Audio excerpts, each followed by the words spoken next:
Irmãos e irmãs, paz e bem, hoje, dia 20 de setembro, um domingo, queremos continuar nossa caminhada, refletindo, meditando sobre o livro do Deuteronômio.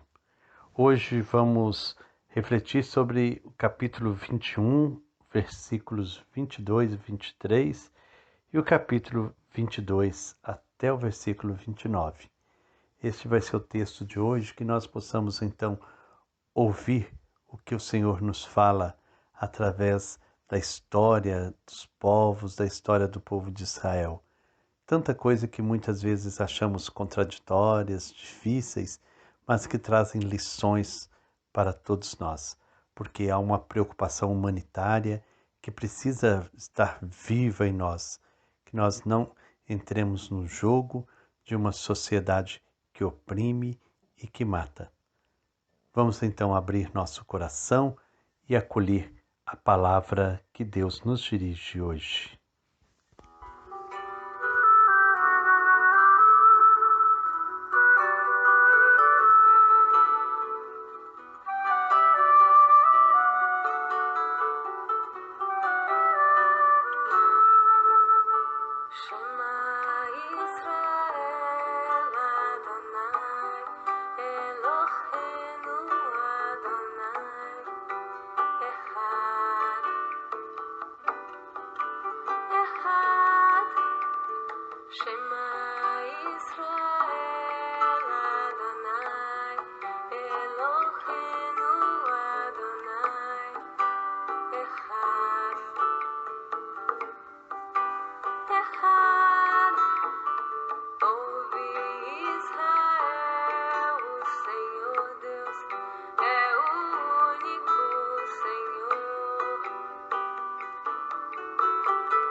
Se um homem, tendo algum pecado que mereça a aplicação da norma que manda matá-lo, for morto pendurado numa árvore, seu cadáver não poderá continuar na árvore durante a noite.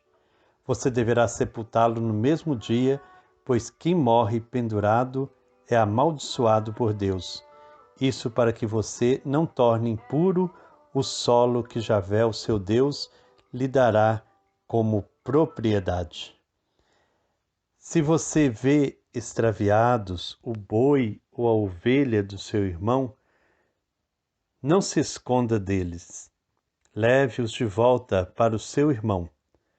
Se o irmão não é seu vizinho, ou se você não o conhece, recolha na sua propriedade o boi ou a ovelha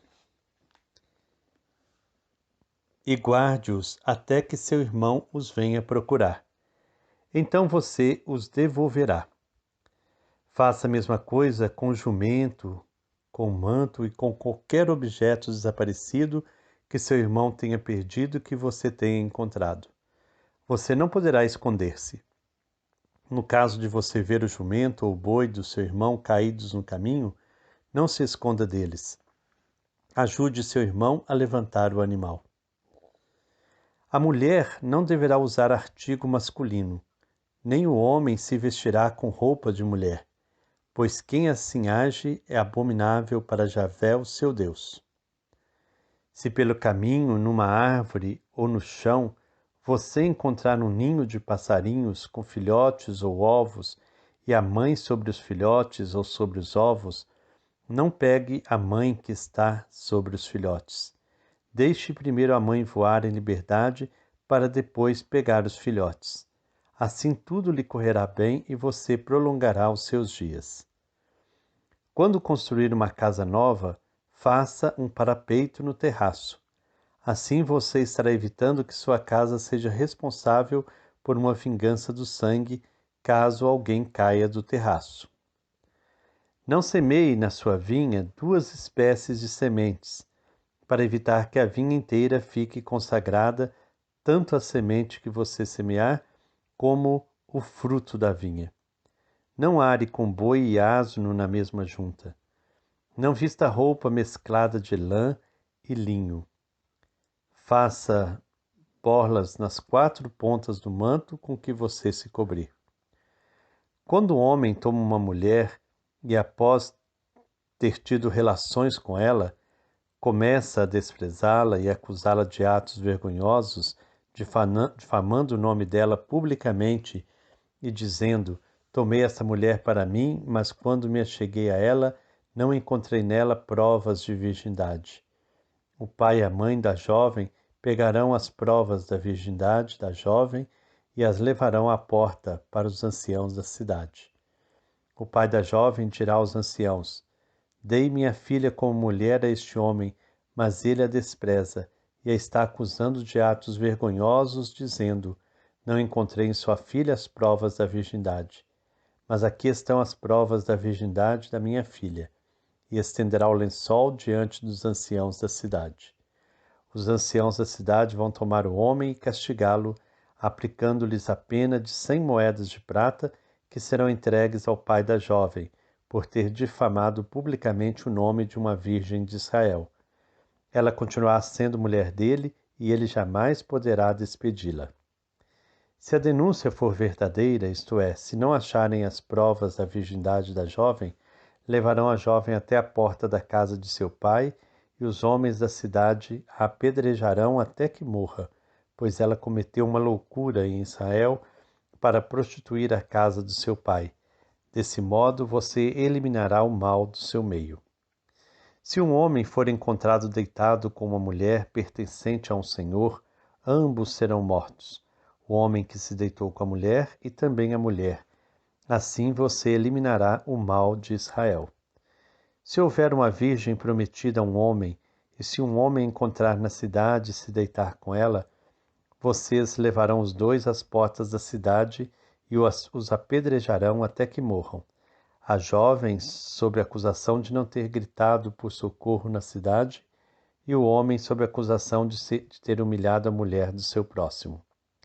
Assim você eliminará o mal do seu meio. Contudo, se o homem encontrou no campo a jovem prometida, a forçou e se deitou com ela, morrerá somente o homem que se deitou com ela. Não faça nada, jovem, porque ela não tem pecado que mereça a morte.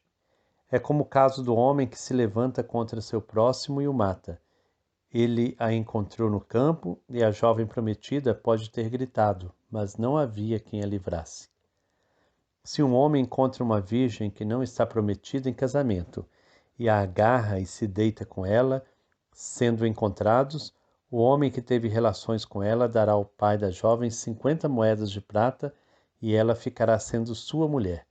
Uma vez que a humilhou, não poderá despedi-la jamais. Palavra do Senhor, graças a Deus. Hoje, então, nós temos este conjunto de normas, um bloco de regras de caráter humanitário, mas profundamente marcado por uma religião patriarcal, por tabus, superstições. A ajuda humanitária que o Código da Aliança estende aos adversários, aqui é restrita aos irmãos, nos versículos 1 a 4.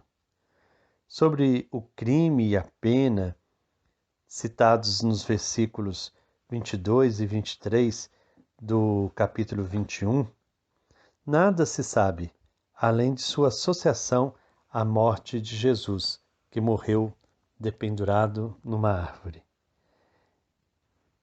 Na sociedade patriarcal, a honra e a transmissão dos bens passam pelo controle do corpo e da sexualidade da mulher. Até que se case, ela pertence aos pais e aos irmãos, depois ao marido que escolherem para ela.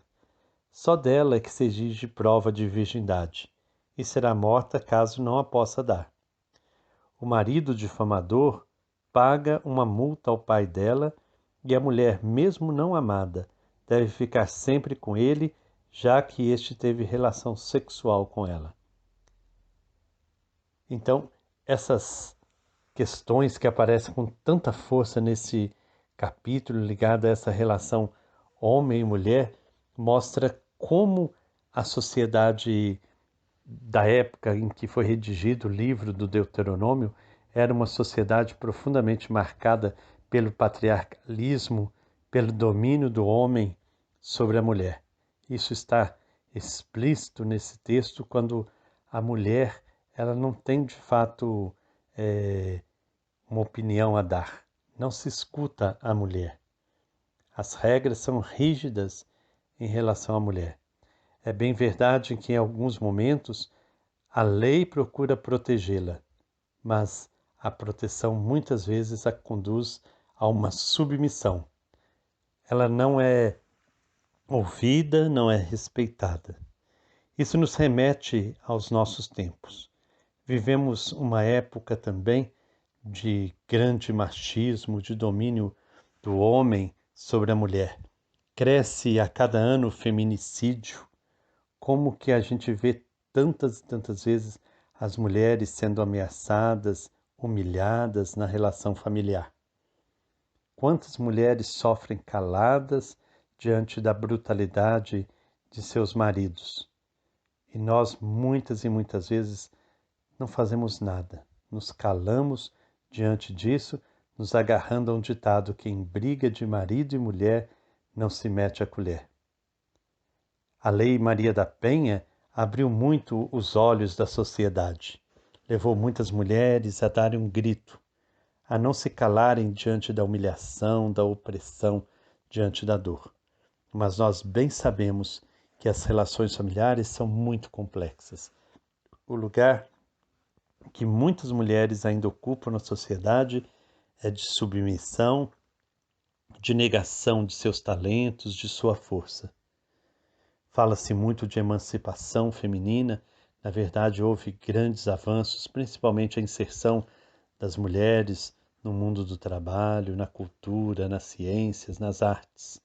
Mas ainda nós vivemos em muitas regiões do nosso país uma cultura de submissão, uma cultura de opressão às mulheres. E aí então o livro do Deuteronômio vem mostrar isso, como que uma cultura pode oprimir, como uma cultura pode negar a qualidade de vida.